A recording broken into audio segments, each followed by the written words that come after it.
এই সেই আমার সামনে উমরা বক্স। আসলে উমরা বক্সের নাম দেওয়া হয়েছে কেন দেখেন, এখানে বিভিন্ন ক্যাটাগরিতে 500 টাকা, 100 টাকা, 200 টাকা, 50 টাকা, বিভিন্ন ক্যাটাগরিতে এটা খোপ করা হয়েছে।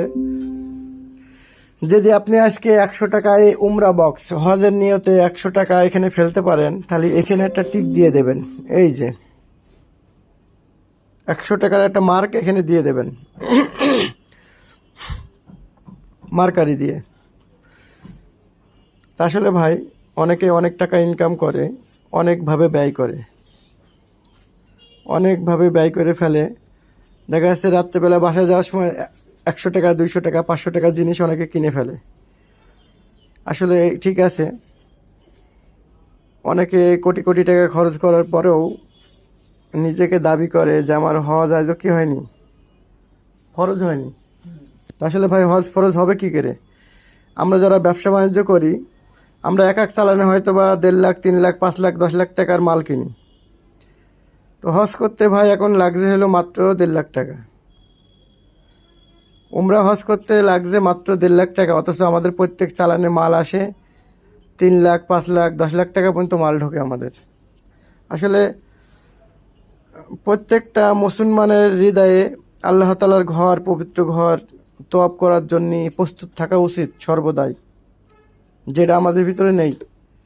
প্রথমেই মাপ চাই আল্লাহ তাআলার কাছে যে আমরা বিভিন্ন হিকমত খাটাই, যে আমাদের নগদ টাকা নেই, এ নেই, সে নেই, মানে বিভিন্ন হিকমত। আসলে কোনো হিকমতে কাজ হবে না। আমি নিজেও আসলে হিকমত খাটাই, যার কারণে এই বক্সটা কিনলাম। আসলে আমরা তো অনেক টাকা ইনকাম করি, প্রতিদিন যদি 500 টাকা, 100 টাকা, 50 টাকা, 200 টাকা ফেলতে পারি এখানে, তো দেখা গেল খুব অল্প দিনের মাঝখানে আমরা এই ঘরগুলা পূরণ করতে পারবো। আর এই ঘরগুলা যেদিনকে আমরা মার্কারি পেন দিয়ে পূরণ করতে পারবো, সেদিনকেই কিন্তু 1.5 লাখ টাকা এখানে দেখতে পাচ্ছেন, 1.5 লাখ টাকার ভিতর জমা হয়ে যাবে। ভাই আল্লাহ না করুক, যদি আপনার কোনো অসুখ বিসুখ হয়, যদি কোনো সমস্যা হয়ে যায়, তাহলে কিন্তু এখানে স্ক্রু দিয়ে খুলে টাকা বের করার উপায় আছে। এই বক্সটা আসলে নষ্ট হবে না। আপনি যেখানে টিক দিয়ে ফেলেছেন, এই টিকটা পুনরায় আবার মুছতে পারবেন। আশা করি সবাই বুঝতে পেরেছেন।